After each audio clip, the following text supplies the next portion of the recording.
Here we go. 3, 2, 1. Welcome back to Sounders FC Weekly. I am Jason Rantz. That is, of course, Ross Fletcher. All eyes are on our next guest. Last season, the storyline was he lost confidence in his ability at left back, but this season, he's become the starter. And if you didn't even know that there were quote-unquote confidence issues, you wouldn't know that after watching him play, certainly the last 5 weeks. Joining us in studio is number 15, the great Dylan Remick.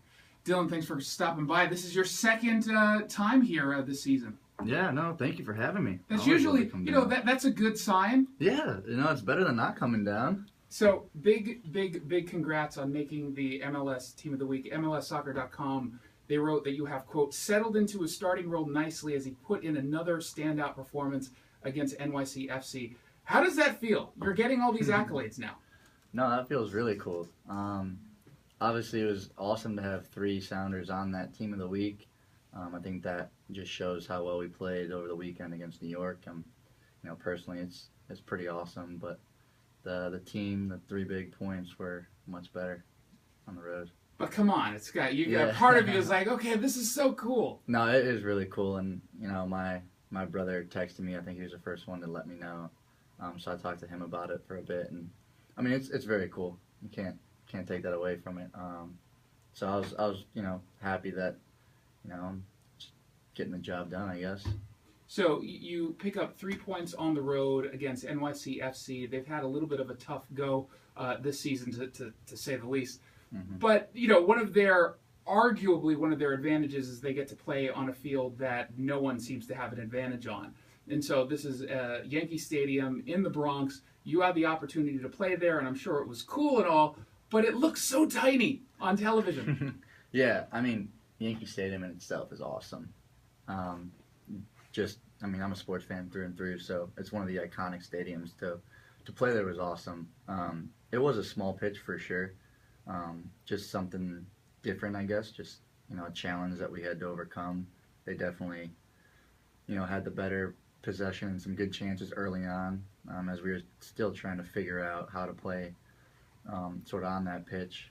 But I thought we settled in really nice the second half. Had some great goals, some great combination play. So, it's one of those things where every game is going to be a different game, and every game is going to have different challenges. Mm-hmm. And for us, that was probably the biggest challenge. The team, New York, it's hard to come out of nowhere. And I think they have some bright spots, and I think they could be a good team in the future once they sort of get all the chemistry down and figure out how each other plays and how they play with within the team. But yeah, it was fun. Let's talk about confidence. That has been the theme when we have been talking about you. That's always the word that pops up after Coach Ziggy has been talking about you. The storyline last year was that at some point in the season you had lost your confidence, but this year it's been tremendous. You came into the preseason with a lot of confidence and you performed really well. Where did that come from? How did you get that confidence back?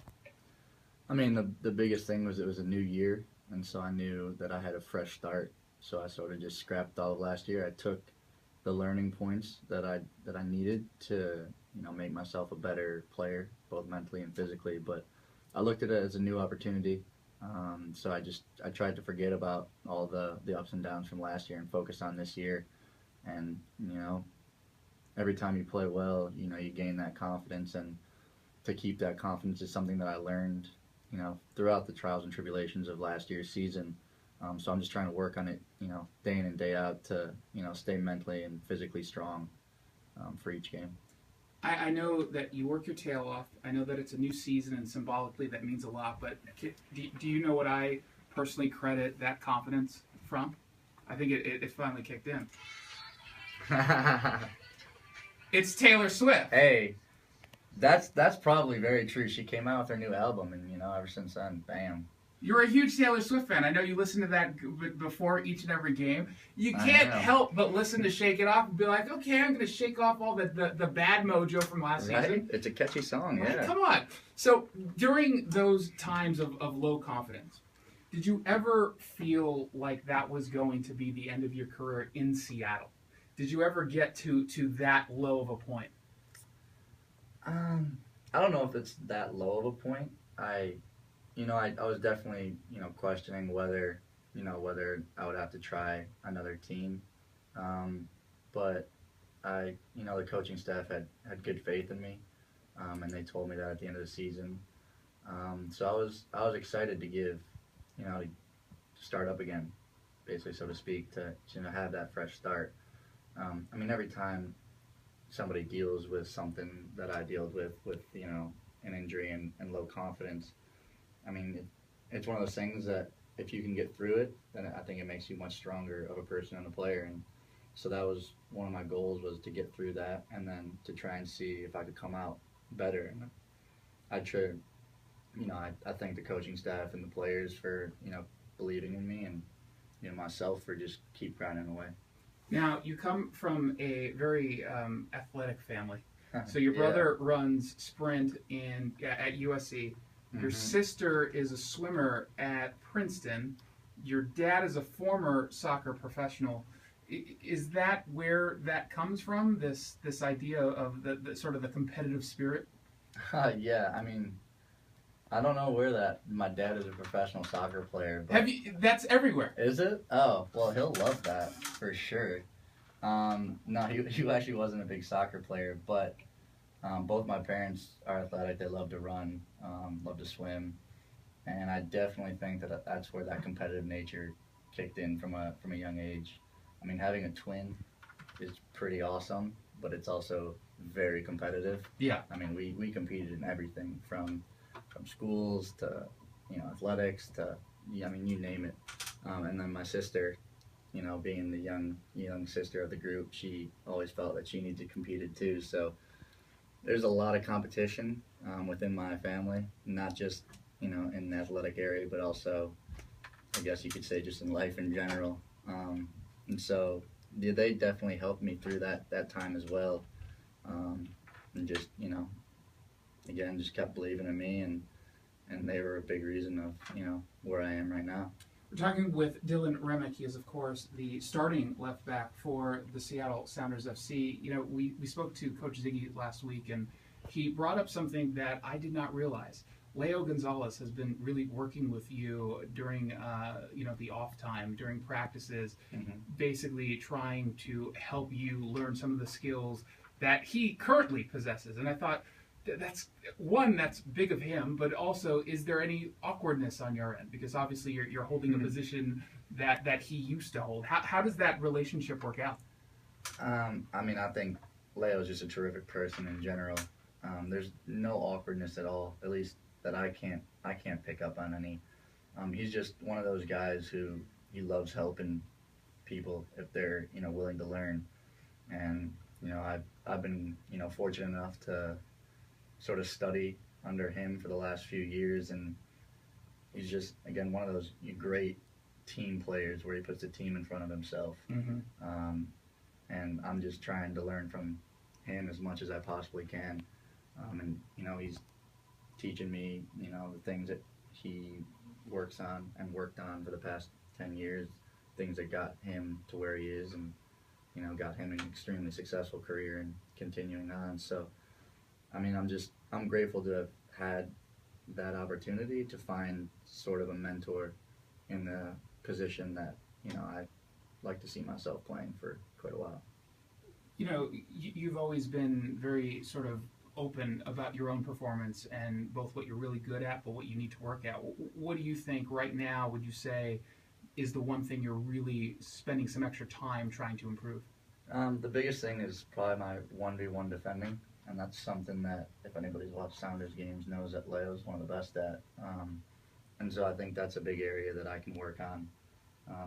It's an area that you're never going to be perfect on. So you sort of have to realize that every defender's going to get beat from time to time. But the more comfortable you get being in those situations, I feel the more confident you get, and the more just the easier it becomes. So that's something that I really want to continue to improve on. Now, you've been exceptionally committed to community service in the Western Washington area. You frequently visit the Hope Place Shelter for Homeless Women and Children. You've made numerous visits to Seattle Children's as well as Mary Bridge Children's Hospitals. You visited OSO. You shaved your head for cancer awareness. You waited tables for cystic fibrosis. You did last year 18 unpaid community service events at a time before sort of the union got involved and fixed some of the contractual issues. And so you were not making a ton of money, but you were doing this for free. Where does that come from? Why do you give a damn about the community in the way that you actually do? I think I got to give that one to my parents. I mean, they always raised me to, help others when you can and when you have that ability. And for me, if you can make a kid smile or if you can make somebody's day, then I think that's worth it. I think sometimes I don't understand the benefit of going out there.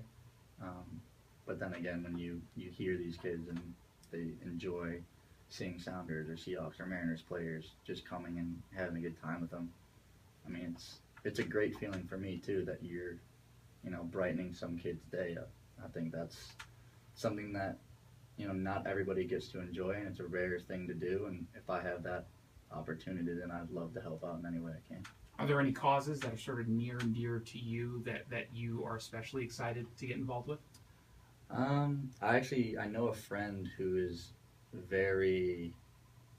she works very closely with Cancer for College. She works for Cancer for College, and I think that's a really cool charity. So that's something that I'd want to get into a little bit more. But at the end of the day, and anything, anytime I can go anywhere, anytime I can help make a difference or play soccer with kids, I'm down. Now, you are about to go to Columbus. You're just back from New York City. How exactly does the traveling affect you?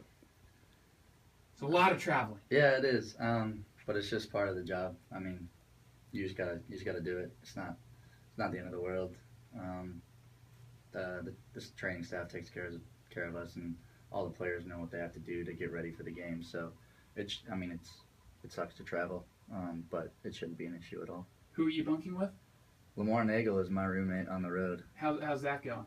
That's awesome. I saw a photo with him with Chad Barrett last week, and it seems like they ditched you and they did some touristy stuff. That's not cool. I'll give him the benefit of the doubt. Andy Rose and I were with them, and then we decided to head back a little bit earlier. You ditched them. I You don't kind of know. ditched them. Come on. It was a mutual ditching, I would say. We wanted to go one way, they wanted to go another way, so we were like, all right.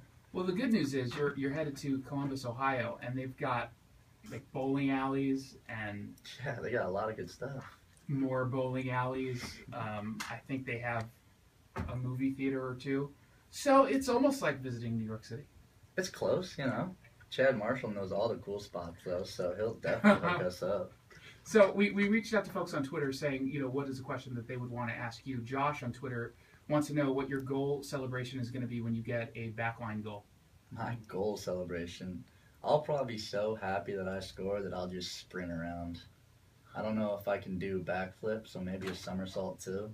If you do a somersault, I mean, Right. I think that could be like your signature line, right? I don't know of anyone who's ever done a somersault after a goal. Hey, or a handstand, something crazy I can make A myself. handstand, I wouldn't go that. No? You got to do Okay. something that's more dynamic. I don't know. I'm gonna be so jacked up. I don't even know what I would do. So it's going to be that sort of natural reaction of whatever just sort of happens at the moment that you get I'm that just goal. gonna freak out. Yeah. That's awesome. Sounders FC take on the Columbus Crew on Saturday. Kickoff is at 4:30. The pre-show with Wade Weber, Peter Fewing, and myself is at 4 o'clock right here on KIRO Radio. Dylan, thank you again for stopping by, and we wish you the best of luck. Thanks for having me. Absolutely. You're listening to Sounders FC Weekly. I'm Jason Rantz. That's Ross Fletcher. We are back in 4 minutes. There we go.